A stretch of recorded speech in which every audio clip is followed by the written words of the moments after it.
we will always try to be number one, and whoever wants to challenge us, they're welcome. And He's not. We'll cut that sorry bit out. we're always gonna Not be sorry at all.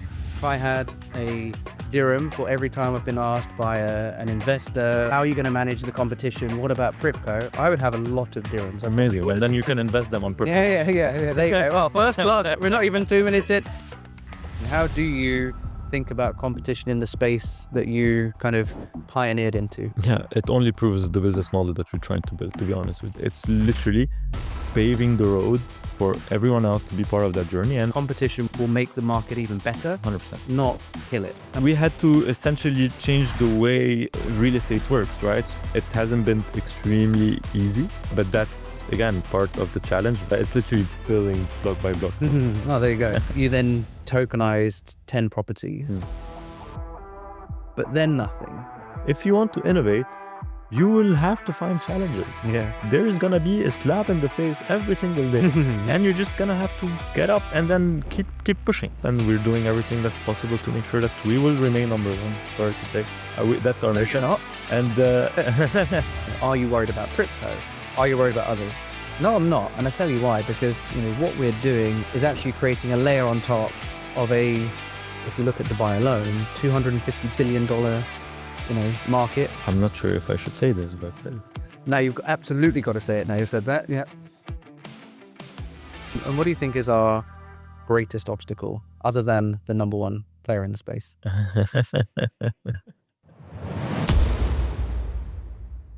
Welcome back to Block by Block, the leading prop tech podcast, as per Cormac. And today I have a very, very, very special guest, and I'm very excited and honored and privileged to have him by my side. I have Joseph Elam, and I'm not going to even tell you who he represents because he's going to tell you that later, and that's why this episode is so special. Joseph, welcome to Block by Block. Thanks, Gary, for it. Before we get going, tell me a little bit about yourself. How did you find yourself here in Dubai? Tell me about your career leading up to what you now do. Amazing. Thanks, Gary. So I'm Joseph Elam. I'm Lebanese, Venezuelan. I'm luckily part or citizen of the two most hyperinflated countries in the world. Wow. So there you go. That's an intro. That's an opening hook, right? Well, grew up in Lebanon, studied in Lebanon, and moved to the UAE in 2016. Actually, I started in Bahrain first. I was an auditor at PwC in Bahrain, and then I moved to the UAE with Temenos, which is a banking software company. Stayed there for about 4 years. Then I found myself actually joining a fintech called Stashaway, a leading Singaporean digital wealth manager. Yeah. So I helped them launch their operations here in the country. And that's how kind of the 0 to 1 came into play through Stashaway. Also spent about 4 years over there, and I got the opportunity at Prypco, and now I'm the general manager of Prypco Blocks and Prypco Mint, so the fraction ownership business and the regulated entities of Prypco. Awesome. Like I said, so pleased to have you on. And this is exactly what Block by Block is all about. It's about the ecosystem that Tribe is building into. And as I mentioned to you, we're one very small part of it. Obviously, we want to be a bigger part of it over time. But sitting down with innovators like yourself, regulators, banks maybe, we're not going to get there yet. But, super pleased to have you on. So thank you very much. Thank you for having me. So let's start there. We're obviously building in the same space. If I had a dirham for every time I've been asked by an investor or anyone about, how are you going to manage the competition? What about Prypco? I would have a lot of dirhams. Amazing. Well, then you can invest them on Prypco. Yeah. There you go. Well, first plug. We're not even 2 minutes in and it's already plugged Prypco. My goodness. But, we're embracing it, right? And Absolutely. I think, like I said to you off camera, the really good thing about not just you, but you're ultimately leading here, but your team, is that you've embraced Tribe. We've played paddle, we've met at different events. You're here on the podcast. You welcome me into your office, which I thought was incredible. Competition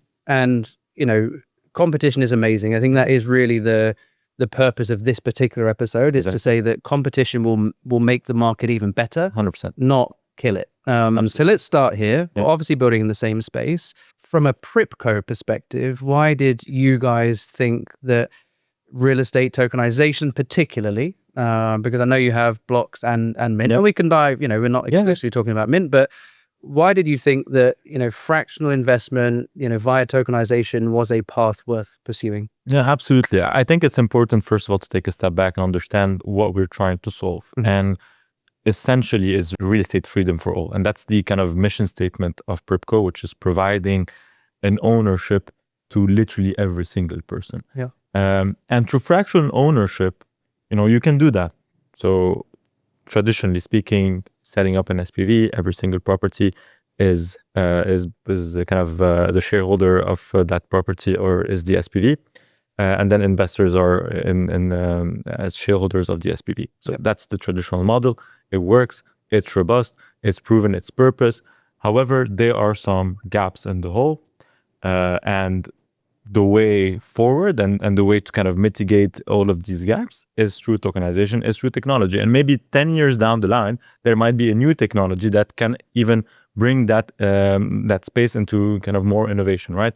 But right now we're at that space, we're in true tokenization. So as the SPV model is quite complex, you need to set up an SPV for every single property. That's a lot of admin work, and that's happening on the back end. Cost. Yeah. Imagine having 1,000 investors in a single property. That means uploading 1,000 passports onto an SPV every single time. Yeah. And every single time you want to change a person from that SPV, you also need to do the same. So it's a lot of operational complexity. It's very heavy. It brings cost to the table, and more cost means less ROI to the investor. Yep. And you're not really solving for ownership, which is the mission statement. You're providing access, which is the right thing to do, and it has served its purpose. Yep. But you're not the owner. So through tokenization, what we're trying to achieve here is these 3 key points. Providing that ownership, your name is directly on the title deed. Number 2, reducing the cost, right? So you no longer have an SPV. You're transferring the property immediately, no need for a trustee. And the fees are much lower. So everything actually goes back to the pocket of the investor. That's a higher ROI essentially to the investor.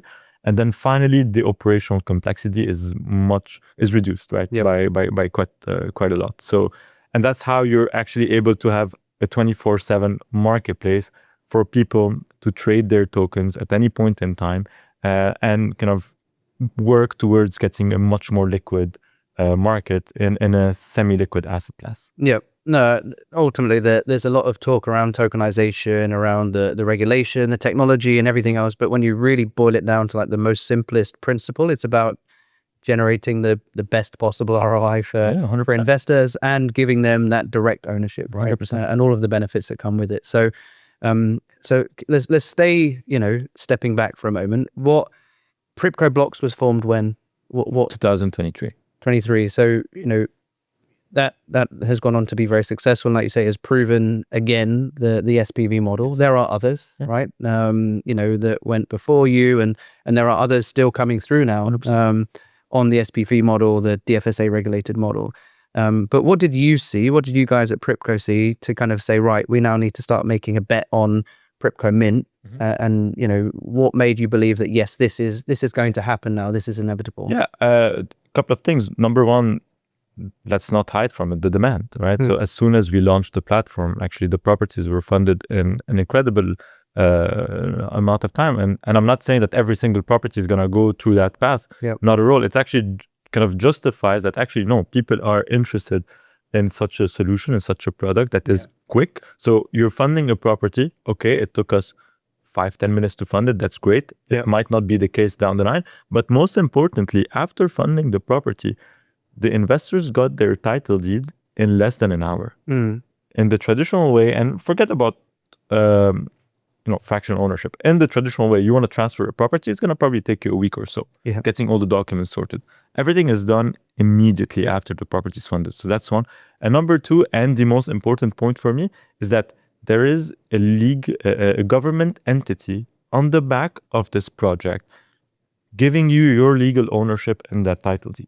Right? So the Dubai Land Department, which is the driver of this project, and also VARA, that are two governmental entities driving this project forward, giving you access to real estate through a legal means and recognizing your ownership. That's the key differentiator here. And that's why we believe that moving into this direction is only going to grow the real estate market in Dubai and actually put a kind of a stamp of approval of the government on this initiative, on the ownership of the investors.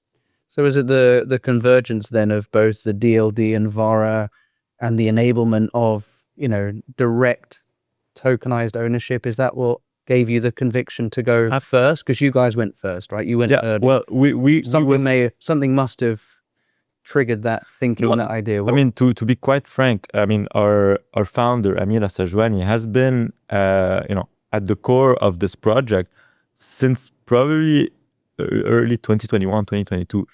She's been on it for quite a while. Yeah. And we've tried first, actually, our first entity that we tried to set up was a tokenization platform. The market was not ready for it. Yeah. So, and you start continuing and you start building and you start actually proving the point. And with the help of the government and Vara, we were able to succeed and launch the first tokenization project back in 2025. So it took some time, and nothing that's innovative takes 2 days to build. So it actually takes some time, and most importantly, it's a regulated product, which means that you need to be very careful how you're structuring that entire framework, because there's client money involved and you cannot go wrong with that, right? Yeah. So you need to take all the time that you need to make sure that the product and the framework is robust to apply it for everyone and have others join as well. Yep. No. Completely agree. So you launched in 2025. It was kind of framed as the DLD kind of pilot project for tokenization. And like you said, it needed them, right? If it didn't have the DLD putting their weight behind it, it possibly still wouldn't be off the ground in such a way. And like you said, it took time. I'm sure it took a lot of energy, resources. Talk us through that kind of build up to the launch, not the launch itself. We'll come on to that in a moment, but talk us through that. I don't know, the end of 2024, early part of 2025, as you were getting ready to kind of tokenize that first property. It was warts and all. Don't hold back. It was honestly, now in retrospect, it was incredibly fun. Yeah. In the moment, it was maybe it didn't feel so much so. It was so stressful. So at the end of 2024, we got the green light from Vara and the land department to start working towards the project. We submitted our first application to Vara in late December of 2024. And then stuff started moving slowly, but started moving. And then in February, just before Ramadan and Eid, we sat all in a huge board meeting in the land department. It was ourselves, it was Control Alt, obviously the land department, Vara, central bank was there.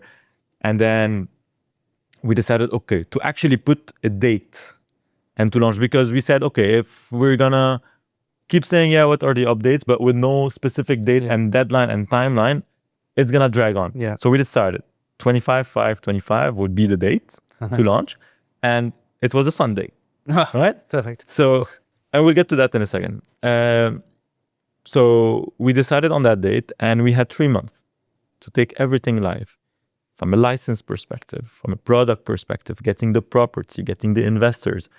At the end of the day, we need to understand that, yes, there is a technology, and that's tokenization. However, there's also a raw property that needs to be taken care of. Exactly. That, I mean, you cannot tokenize the tenant, right? You cannot tokenize the furniture. It's there, and you need to get it ready. So there's a lot of work that happens actually in the back end. So we got everything ready. And it was so surprising that, and that's, I need to give the credit here to Dubai as a city. I don't see any other country or any other city in the world or government in the world where on weekends and during public holidays, you see them working to make sure that we're delivering on that date. And that's very important, because when a government, a regulator, and private entities such as ourselves and Controlled are all aligned on a single mission to take this live and then change the way real estate works in Dubai, nothing will stop you. Right? And that's why on the Sunday, we launched, literally the day before we got our license, we launched. Day before. Everything was done to the millimeter. Everything was done without cutting any corners. Everything was done perfectly well, and it was delivered. Actually, it was on the Friday night that we got the license. On Saturday, everything was set for the property. On Sunday, we took it live. On Monday morning, we fully funded it. So in less than 24 hours.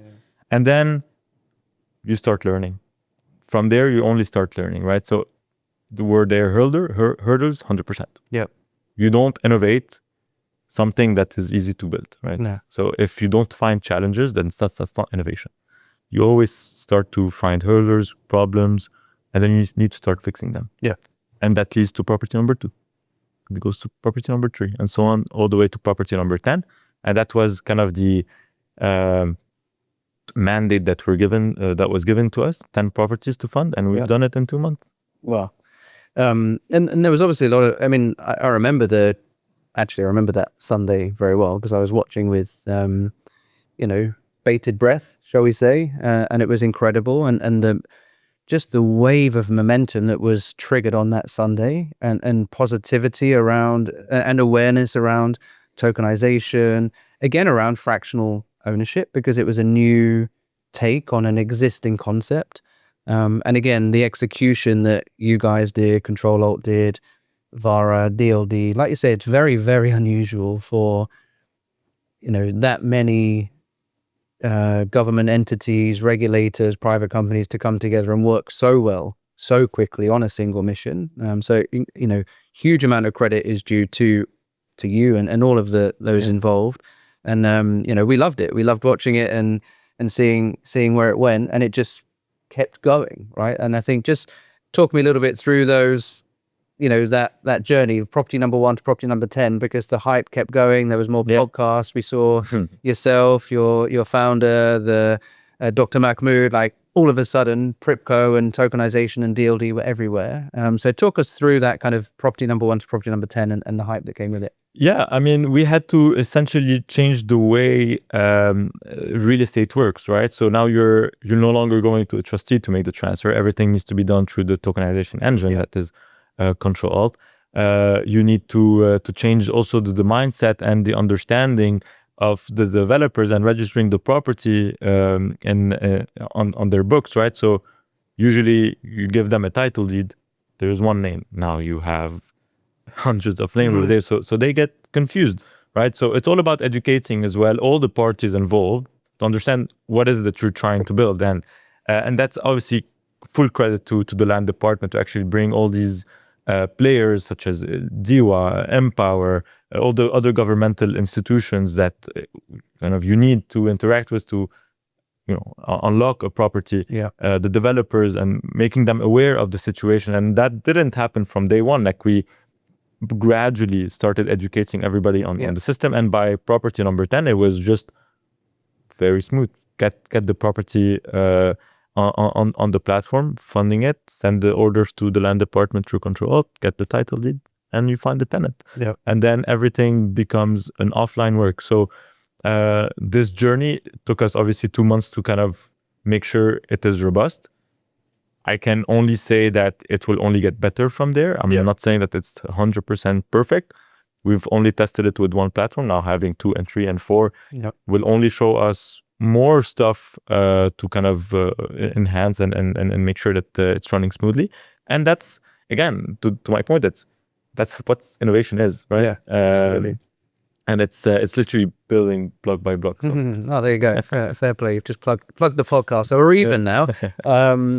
It must have felt good though, right? With a property going live and funding in minutes, right? Who said the first one took 24 hours? Because we have 0 clients. That's right. But one of them didn't, right? One of them funded in under 2 minutes. Yeah. So the fact that 24 hours was the longest amount of time, was it? If I'm not mistaken, it was the longest. Yeah. And 2 minutes was, or under 2 minutes to be precise, was the shortest. Like that is incredible. Bearing in mind that other crowdfunding, fractional ownership platforms, typically fund in days or weeks. All of a sudden, to move that from days or weeks down to under a day and under an hour and then under 2 minutes is phenomenal. That must have felt good. That must have made all of those long days, sleepless nights, working at weekends feel worth it. It was a very beautiful moment, and specifically for me, because that property was funded 2 days before my wedding, specifically. Wow. So I was... That's another spanner in the mix. I was in Lebanon at the time. I was not with the team on the ground, and I was through a call. And my wife right now, and my fiance at the time, was obviously getting everything ready for the wedding, and I'm in the on the I bet she on was the really call, pleased with you. trying to fund the property, and it was all stressful. And we were seeing the transaction coming in less than a minute, and we were not understanding what's happening. And she was very frustrated. But right now we're okay. You're married. That's the main I'm thing. married. Well I'm done. fine. Yeah. It's been a year now. Still married. Oh, But yeah, it was just an incredible moment, and it was like a very good wedding present for myself, like Yeah. to make sure that yes, property number 2 is actually proven its model. And actually, it was an interesting one because we got it at a very, very good price. We've negotiated very well with the buyer at the time, or the seller, and which only proves kind of that we're trying to provide the best available properties to the market. Yeah, it was an incredible feeling. that's no, it's very cool. Cool to watch, like I said, from a just a pure outsider's perspective. But no, incredible to see that, and like I said, I'm sure it must have felt fantastic. So it's always good to hear. Ultimately, you then tokenized 10 properties. But then nothing, right? And again, I think the purpose of this podcast is not to talk about all of the shiny, nice objects, but also the challenges. So tell me how that kind of void period, or that, whatever you want to call it, has impacted then operationally things at Prypco, I guess, customer or investor expectation, how you manage that, and what that, whether or not that has been an even greater challenge to manage than actually launching the project in the first place. Of course, right? So we always talk about the kind of the shiny and the beautiful stuff, but there are also bumps on the road, and that you need to deal with. And I wouldn't call this a bump, right? I would call this kind of a way for us to structure the framework and make it much stronger. The mandate that was given to us from the get-go was 10 properties. So, and we've done, like, if it would have taken us 6 months to do it, it would have taken us 6 months to do it. It took us 2. So that's one. Number 2, after that, it was the evaluation time to understand what went wrong and what went right. Because we need to still remember that this is a pilot program, and the only way for it to be perfect means that we need to understand what went wrong and what went right. So we've done that. We sat with DLD. We shared everything that went right, everything that went wrong, everything that we think that we could potentially enhance, and kind of all the recommendations from every single party, including Vara. And in that specific time, Vara launched their new rulebook that would essentially dictate or guide virtual assets providers on how to issue ARVA tokens. So we took that opportunity essentially to work very closely with Vara and Control to make sure that all the properties now adhere to the new regulations of the regulator. And for every property token that is minted, another ARVA token is also minted next to it. And I'm more than happy to kind of shed light on what is the difference between both of them. So to make sure that we're in line with the regulation. So that took some time, right? So not only from a technology perspective, but also there's a lot of policies, procedures in the back end, customer education at the same time. What is an ARVA? I tell you what's an ARVA. Most retail investors are going to say, like, I don't know, right? Well, it's not a commonly known term. Exactly. Right? Yes, it is almost a Vara specific term. Exactly. Certainly in Dubai, and the education process will take time. Exactly. And then most investors would say, but what is the difference for me? And then typically nothing changes. Like from an investor perspective, you're investing in that property, you're getting your ownership, you're getting your rent, and that capital appreciation. And that's all that the investors will technically care about, right? But actually, the legal framework in the back scene needs to be also brought to light. We need to show the investors what they're investing in and what are the risks that they're exposed to and what are the vehicles that they're also exposed to. And that's very important. That's in every single regulated entity. And when you're talking about a virtual, a virtual asset, it's also kind of, it's more important to shed light on these kind of things. So that took a bit of time. And while building for that, we also wanted to launch the secondary marketplace. So that also kind of was in the work, and it was delayed because of the ARVA framework that we had to build for. And again, we sat down with DLD again and we put a date to it. We said, okay, by Feb 20 of 2026, we need to launch the secondary marketplace. And that's what happened. And we launched it on Feb 20, and it was also a very good success. A lot of people investors that listed their tokens were all able to sell their tokens at par value and also at discount. Very few of them were able to sell it at premium. That's only fair. And the way the marketplace was structured is for how the investors would like to dictate how the marketplace will work. So if everybody lists at discount, then that's the market. The market. Everybody's listing at par. That's the market. And surprisingly, the majority of the tokens, not surprisingly, actually, we had anticipated that, and the majorities of the tokens would be sold at par. And the valuation that it was set by an independent valuator, and that's what's been and was one set before the secondary market went live. So a new valuation was set before the secondary market. 2 days before the marketplace went live, we've conducted the valuations. The ARVAs were issued. Everybody had ARVAs before the secondary market was live, and then a new valuation is gonna be then generated every 3 months. So in that example, this will be probably the end of May. We'll have new valuations on the property. And of the 10 properties, I think this is public information. If it's not, tell me to shut up. But of the 10 properties, how many of them increased in value from when they were initially funded? Yeah. So we had 10 properties. 2 of them went, I think, slightly down by around 2 to 3%. 2 of them stayed at par value, and then the rest went up in valuation. And that's exactly what an asset class is. It's not specifically, it doesn't always mean that it will always go up. It might go up, it might go down. And then you also have the flexibility of listing at minus and plus 15%. If you believe that the valuation should be different, then you have the option and the choice to list it at the price that you want. But in the nine-ish months, I guess, between when the properties were funded and anyone that sold on the secondary, they've still been earning their monthly income, right? Absolutely. There are still tenants that needs to be taken care of. There's still rental income that needs to be distributed. There are still clients also that needs to be taken care of and answer their questions and their queries and their concerns, and that's very important, and that's what we've done. It hasn't been extremely easy, I would have to say.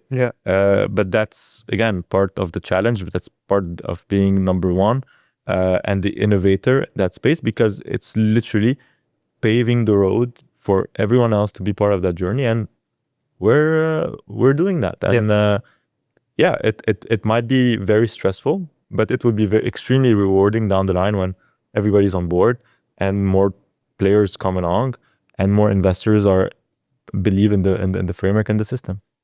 So talking of stress, you obviously were able to launch the secondary market on the 20th of February, and then 8 days later, shit hits the fan in a way that none of us expected, with the conflict that was initiated in the region, which ultimately led to the UAE sadly being attacked many times over, and all credit to the UAE Armed Forces in how they, of course, protected everybody. However, one of the things that did happen was a massive AWS outage, which I don't know anyone that wasn't affected. I'm assuming it affected you guys.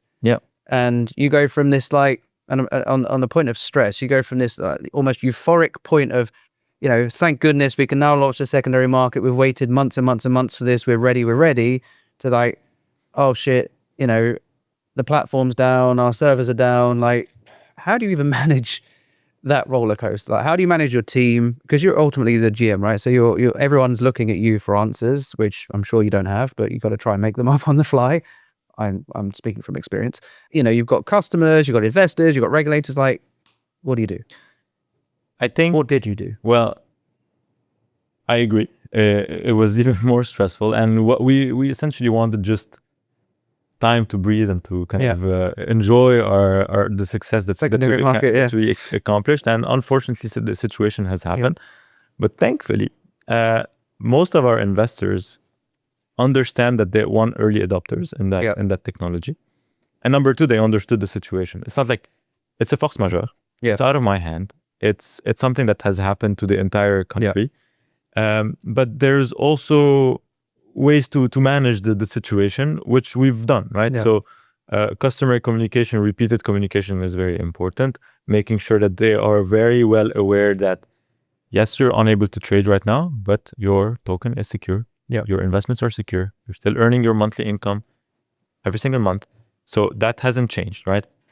DLD is very aware of this. Vara is extremely aware of this. It's the same as Controlled. Everyone is on the same page. Yeah. And we're working towards finding a solution where, when you have situations like these that you don't anticipate, right? No one it's impossible, right? But it's important to have backup plans, and it's in this situation where you learn, right? Same thing in COVID, by the way. A lot of people, a lot of companies, didn't succeed because they didn't have kind of the plan Bs or plan Cs to whatever they were building, and they learned, and we adapted, and we came out stronger right now from the situation that we were in compared to 2020.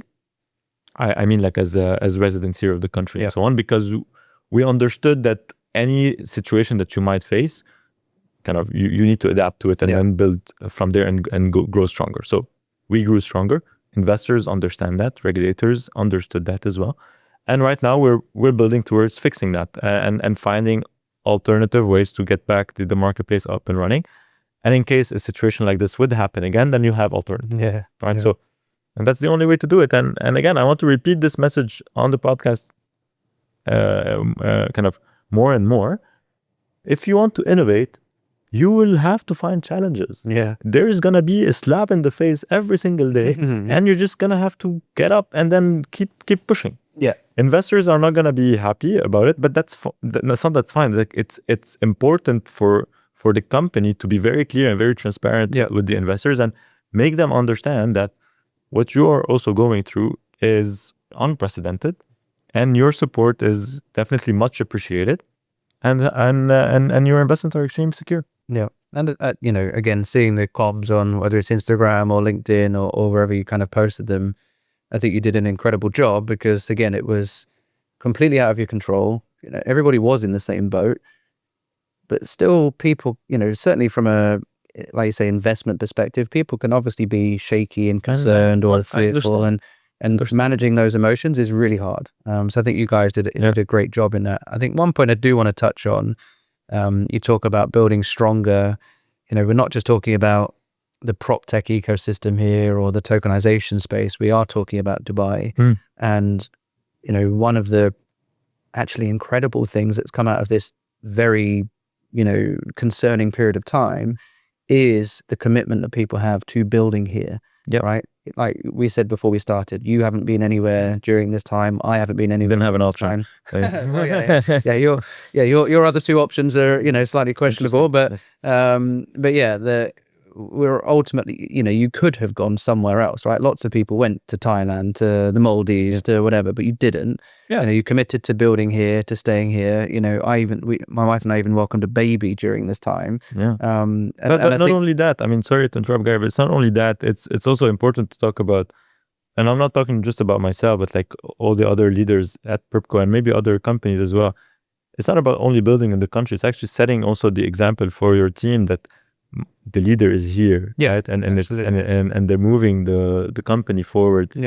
And you have a team that also kind of, as you mentioned, like they're looking for answers and they're looking up for you, and you need to be there. You need to answer this question. And it's very important. And I think this time has kind of cemented many people's belief in building a business here, building a life here, building a career here.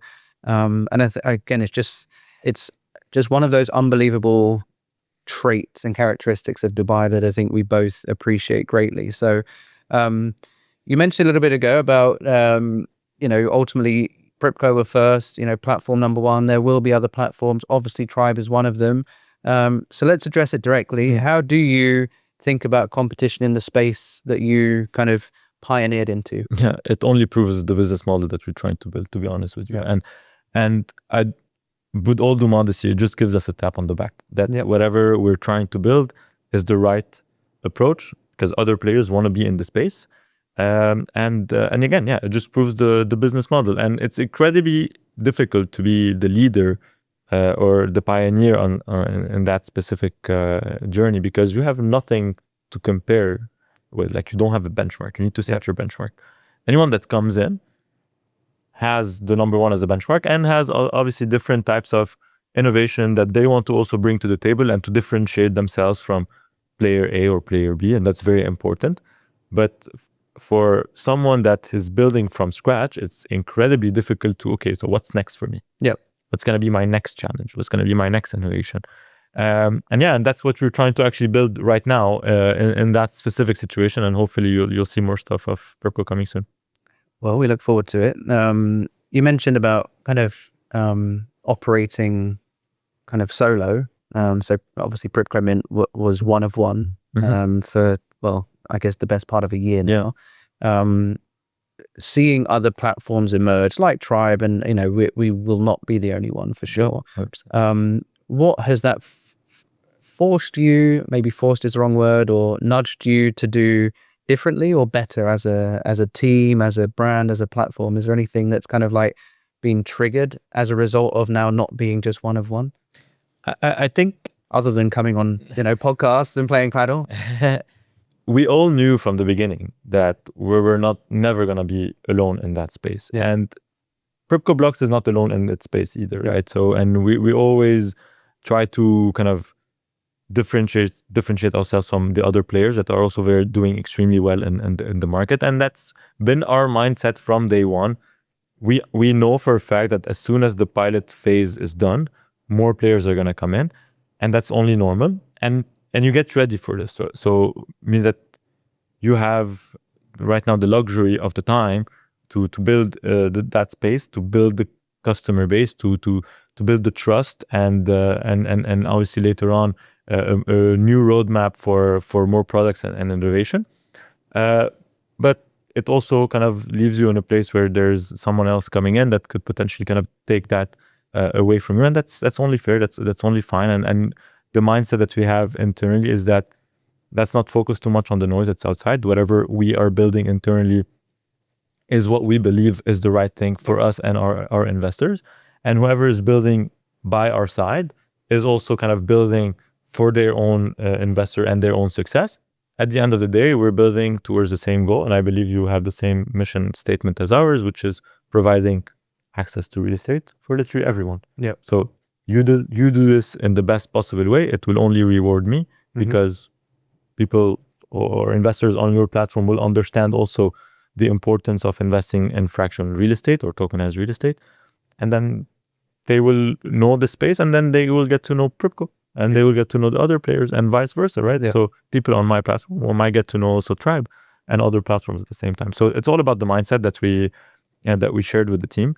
And they're quite aware of this, and we're doing everything that's possible to make sure that we will remain number one. Sorry to say, that's our mission. No, you're not. And he's not. We'll cut that sorry bit out. We're always going to be not sorry at all. one. We will always try to be number one, and whoever wants to challenge us, they're welcome. And that's going to be a beautiful competition and beautiful challenge. It will be, and I think it is important just to state there is a difference between being first and number one. But we'll come on to that later. We'll come on to that later. Not that we're competitive at all at Tribe, as you found out on the paddle court. We won't mention the result. We won, by the way. Yeah. They're also number one. Yeah. we did well. We did well to get this far. No, bringing it back a second. I want the amount of times, as I mentioned, that I've been asked about, what are you fearful of the competition? I think the thing I was more fearful about there not being enough credible players in the space, if I'm perfectly honest. 100%. And you guys have pioneered. We do look up to you as the innovator in the space, and we have a tremendous amount of respect. And the fact that you're here, the fact that we have played paddle together against each other as Tribe versus Prypco, and had a great amount of fun and a great conversation afterwards, and the fact that you and Jad welcomed me into your office many months ago. I mean, that's a testament to you as a leader, as a team, and as a business. But the thing that makes me laugh actually when people ask me about competition is, are you worried about Prypco? Are you worried about others? No, I'm not, and I tell you why. Because what we're doing as a business model in general is actually creating a layer on top of if you look at Dubai alone, $250 billion market annually. right? We're not taking away from that. No. We're adding a layer on top, Absolutely. And if you guys could do $250 billion of transactions alone, my goodness, like, you know, what a rocket ship that would be. Love that. Yeah, I mean, I would love that for you, but you can't, right? That's the reality, right? Maybe at a point in time, you can do 1 billion or 2, right? Or 2.5, which is 1% of the total volume of transactions, again, in Dubai alone. And I'm sure, well, I know you guys are not looking at Dubai solely forever, neither are we.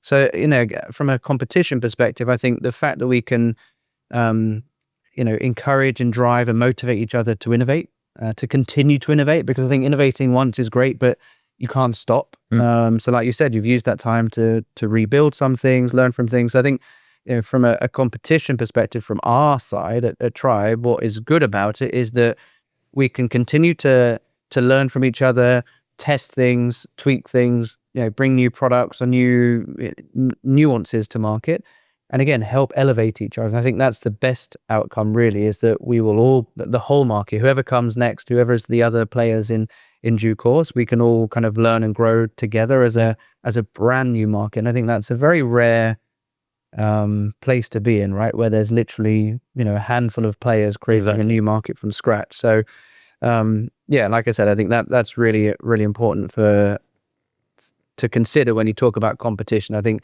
the default and the easy, and I would argue lazy way of assessing competition is just assuming that, you know, we spend all day, every day worrying about each other. Quite the opposite. We welcome each other into each other's offices, each other's podcasts, and talk openly about the market. Where do you think, however, as other platforms come in, the market does still need to evolve? Are there any opportunities for improvement from a regulatory perspective, technical perspective? Maybe it's just a customer or market understanding perspective. What do you think the gaps are? Yeah, always. And not specifically in real estate. I think in the financial services as a whole. I mean, if you just take a bit of stat, 50% of the region's wealth is held in cash in the bank. So just like take a step back from there and understand like why. Is there, you know, where's the education first? Like, are people educated enough about investing? I'm not just talking about real estate. Let's just talk about in general first here. People are not well educated about, you know, deploying their money for the better future. And number two, the options that are available at the time, like probably like 5-6 years ago, they were quite minimal, right? So right now you have a lot of options. And that's great. And that's what Dubai actually did very well with the regulators, bringing more player from kind of internationally, but also help develop local players to build that space and offer it to the market. So there's always going to be a lot of challenges in terms of educating the customer on tokenization and investing in real estate, because the mindset initially is, where do I put my money? In cash in the bank. And as an Arab man, when I grew up, the first thing that my parents would tell me, as soon as you get your first income, you need to buy a home. You need to buy a home. But why? I'm 21. Real estate is, I mean, buying a home also is not extremely affordable. Right? I cannot put my down payment immediately, and that might not be my best alternative investment, right? Or like my like what's suited for me at the time. So what's very important is to have a kind of a diversified portfolio of all different asset classes. But that's the mindset that I grew up in, and it's very similar to everyone also here in the region of, we only know cash and we only know real estate, fixed deposit and real estate. But what are the alternatives that you have? How do you construct a diversified portfolio that gives you exposure to many different asset classes in case real estate doesn't do well for a specific period of time? You have alternatives. You have different asset classes that are essentially balancing your portfolio, and that's the key challenge. And the idea that I'm trying to kind of pass along is, educating the investor is extremely important for the launch of any new kind of initiative and product. And kind of coming down to tokenization, it's not only about investing, but it's also about the technology that you need to educate them on. And so when we talk about Prypco, when we talk about Tribe, obviously the conversation naturally steers towards real estate as the underlying asset, right? That the Ava references. But actually, you know, on the simplest kind of basis, really, we are investment platforms, right? Where you are investing in an alternative asset to a stock or a crypto or a bond or any other gold commodity, etc. So, as an investment platform, arguably the most valuable currency is trust. Right? 100%. So, how do you build that in a brand new space and in a market or in a region, as you've just mentioned, that typically prefers to sit on cash or physically sit on real estate? Yeah. How do you build that credibility? So a couple of things, and you rightly said that, like, a lot of companies and startups start from literally nothing, and they want to build that reputation. So number one, and that's kind of your seal of approval, is getting that license, Yeah. being regulated, which means proving to a regulator that you have policies, structures, technology that are robust, Yeah. that you can take to the market and offer them to investors. That's step number one. And then when the investor sees that you're regulated by, VARA as like one of the largest regulators, probably the pioneer of virtual asset regulators in the world, Yeah. that gives the investor gives you confidence, credibility. and it doesn't come like this, right? It's a lot Doesn't of come work, easily, it's a lot of effort. doesn't come quickly. Exactly. And Doesn't come cheaply. I agree. Beware. and you understand that firsthand. And this is also the same thing with the FSA, which is one of the largest and oldest regulators here in the region. Getting that stamp of approval, or essentially that license is very important. That's step number one. Yeah. Step number two is communicate. Always make sure that you are speaking with the customer. Okay, I'll tell you something. For me, there are two things where you always need customer support and physical, or like a human interaction. Yeah. Food and investment. Don't touch my food and don't touch my money.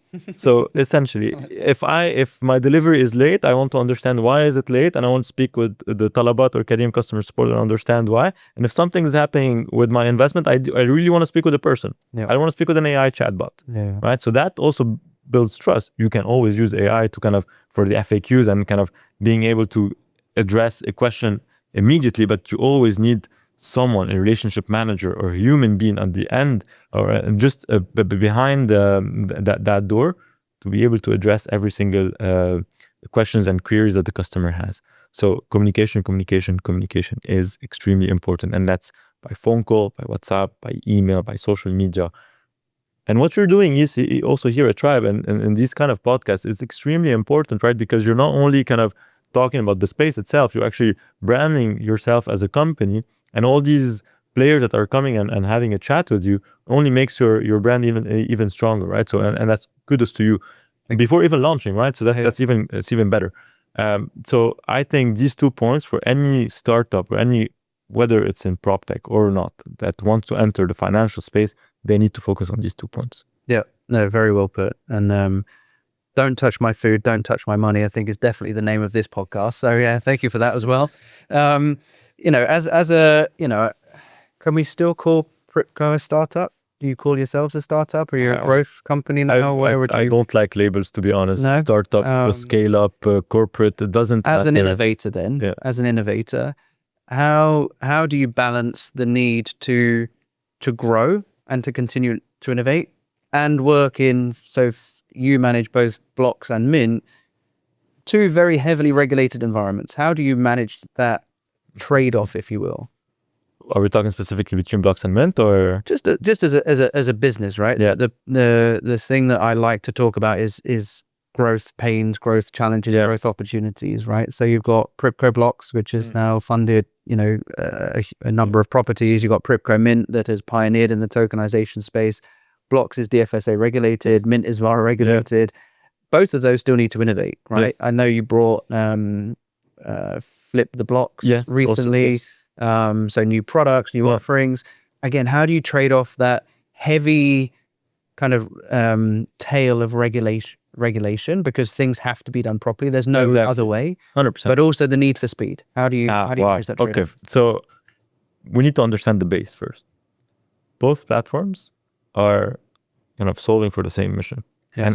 And the team that is building these two platforms understand that, and they're also kind of building towards that, right? So the regulations might be different, but quite similar in a sense. So there are some nuances between Prypco blocks and Prypco Mint, and that's why we have a compliance team that is one dedicated to that, and that's also by regulation. Yep. Another one dedicated to Prypco blocks, and one person kind of managing both as a head. So understanding kind of to manage both platforms, but also kind of had that one person being able to be there and understanding the risks of both platforms. The team also understands that mission statement. Understanding the customer need is also very important. So in the example of Flip the Blocks, why we had to launch this product. Our bread and butter is residential. You put it you put it out there, you rent it out. It's very straightforward, and you get the tenant and you move on. Investors are looking for returns that are higher, that are kind of also in a shorter period of time, and there is a different risk appetite to the product. And so you listen. You have product calls with the clients. It didn't take us 2 days to launch for the blocks. It took us quite some time to make sure that this is the right product that we want to launch next. And that's the same thing with every single other product that we want to launch, whether it's on Mint or on Blocks. So we have a product team that also sits with clients and understand their needs. And we take our time and we take it live and launch it in the market. And my kind of role and responsibility at the company is to kind of wear both hats. The growth hat, understanding what needs to be done next, and essentially how do we fly and how do we speed and how do we make sure that, okay, yes, competitors are entering, and how do we differentiate ourselves and the current competitors that we have also in the market.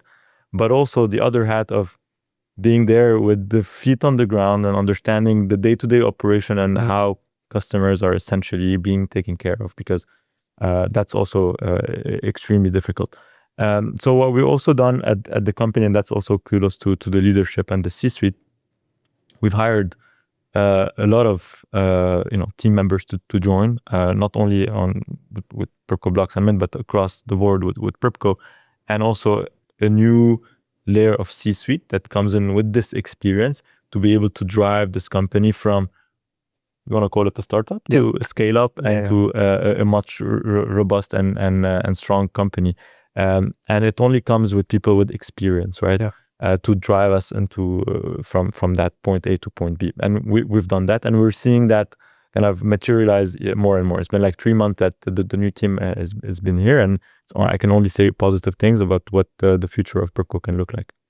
Yeah, it is a bit of a strange dichotomy when you are both the accelerator and the brake at the same time. Well, you have to continue to look ahead and accelerate, but at the same time, put your foot on the brake to make sure you kind of stay within the regulatory frameworks of which you're operating under two. So we have our level of respect is even higher.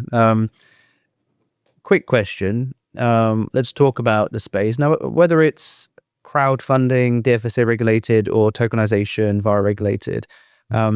What types of companies will fail coming into this space? What are the things that someone will get wrong that will ultimately lead to their downfall quite quickly or painfully? Okay. Very frankly, I'm not sure if I should say this, but now you've absolutely got to say it. Now you've said that, Okay. I think that developers think, and I'm talking specifically about tokenization, I think that developers that they want to enter the space think that they will be able to solve all their inventory problem altogether. Every single developer that we spoke to, they want to enter the tokenization space, and that's great, right? They want to use tokenization as their new sales channel, which is amazing, great, innovative, good job. However, I believe, and based on the conversation that we've had, is that they will likely sell the unused inventory, the ones that haven't been sold, which is not fair. Not fair to the investor and not fair to the space that we're trying to build, and overall, just not the right move, right? So what I would advise the developers actually to partner with platforms such as ours, platforms such as yours. Do not try and reinvent the wheel. Don't build your own tokenization platform because you're gonna fail from day one.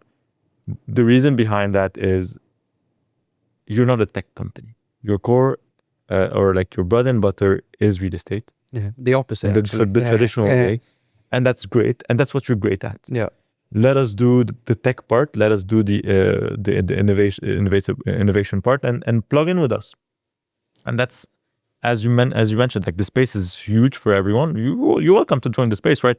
But you need to do it right because we understand as a business that one, being regulated, what it means. Yeah. And two, vis-a-vis the investor, how to kind of treat the retail investor, because someone that can buy a 50 million dirham property, it's also not the same persona as someone that wants to invest 10,000 dirhams in a fractional ownership. No. And we understand that, you understand that, Yeah. and we know how to manage these investors. And it's a very important for these developers to understand that selling your unused inventory is only going to bring more risk to the market and to the industry, and that's not the right move. If you want to add tokenization as part of your sales channel, it needs to be as equal as your inventory that you're selling generally. Yeah. And it would, in my opinion, it would have to be trusted developers, the ones that are up and coming. I mean, they might be, it might be a solution for them to kind of sell faster. But what if they weren't able to finish the project? What do you do? Yeah. You're now dealing with thousands of retail investors with money stuck. Yeah. And that's extremely risky. So again, and that's partly why the reason off-plan tokenization is not yet here, because the framework needs to be set perfectly well before it's getting launched. Yeah.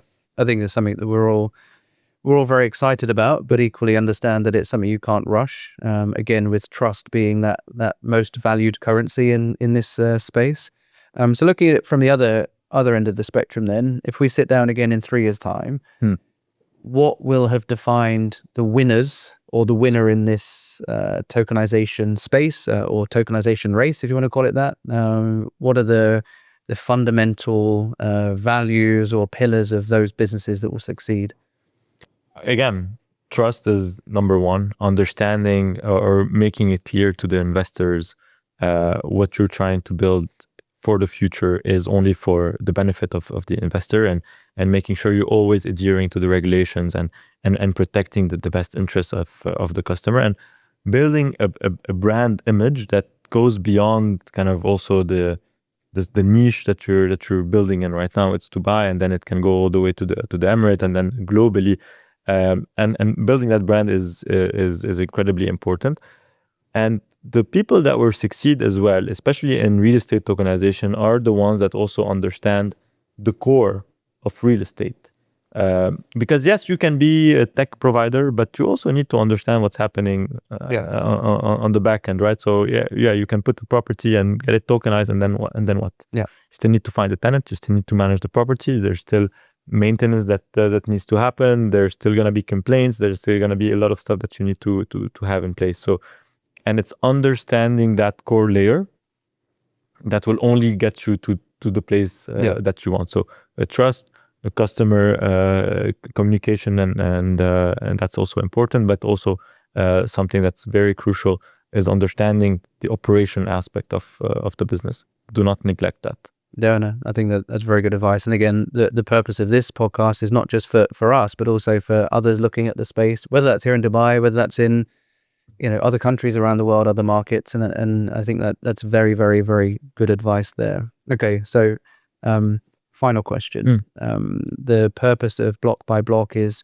effectively documenting Tribe's journey, building in public, not being afraid to celebrate our successes, like the paddle match against your team, or the failures, the challenges, the banking challenges, and the challenges, the obstacles. You really seem not to like the banks. No comment. You want to talk about that? No, I do want to talk about it, but to my therapist. One of the final question I'd like to ask you is, what is your prediction for Tribe's road ahead? We've obviously heard about Prypco.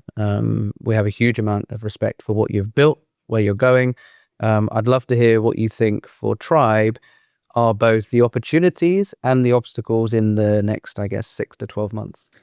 First of all, I have to say that I also have a huge amount of respect for you, Gary, and your team at Tribe. I think that a lot of players in the market shy away from, lending or like extending the arm or extending the hand to the counterpart or to the competitor, essentially, because they're afraid of, you stole my idea, or you're doing the same thing as I'm doing, I'm not gonna share with you, and so and you're building something completely different, which I have huge respect for, and I can only salute you for that. And because before you've even launched, you're building Tribe with that openness, with this, transparency, is only gonna prove to your investors and your client base that you're a trustworthy company, that you're building for, not only for the growth of Tribe and the success of your employees and the building and the company that you're trying to build, but also to the success of the investors and their returns and their investment down the line. So that's incredibly powerful what you're trying to do, and again, huge amount of respect. Looking forward to your launch, hopefully coming very soon, and I really hope that we can come back to another episode and talk about your launch, your challenges and the Look forward success to that one. Yeah, and I want to hear all of it from you personally, right? So really looking forward to that, and again, we're always here. You know where our offices is, you know where the paddle court is. So if you Yes, play we do. other types of sports, we're also happy to compete. Let us know, and we'll be there. And so thank you very much, by the way, Joseph. And what do you think is our greatest obstacle other than the number one player in the space?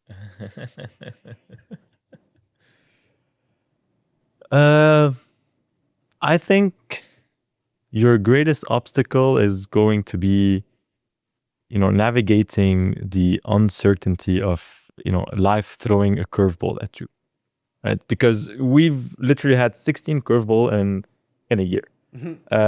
And you're gonna face that, and and you're probably gonna call me and ask, hey, how did I manage to go around that? And maybe you've had the challenge that that I want to also know how to kind of resolve. I might also give you a call, but it's the uncertainty. It's and we live in that space, right? So, and that's what all innovation is all about.